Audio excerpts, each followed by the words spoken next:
நாளைக்கு ஸ்பான்சர் பண்ணக்கூடிய பல்லாவள கிராமத்தை சார்ந்த பொன்னந்தி ராஜன் கார்த்திகை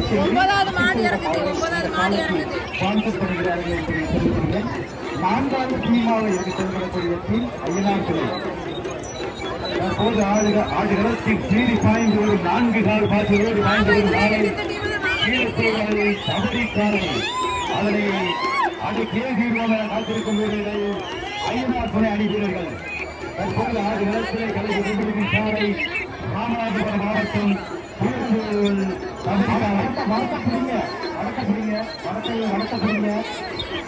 வடத்தை வந்து மாற்றி மாற்றி இழுத்து பிடிங்க, சுண்டி சுண்டி எடுத்து பிடிங்க. ஆலயம் சிறந்த காலை, வீரர்களும் சிறந்த வீரர்கள். ஆலயம் சிறப்பு, வீரர்களும் சிறப்பு. அருமையான முறையில் இந்த காலை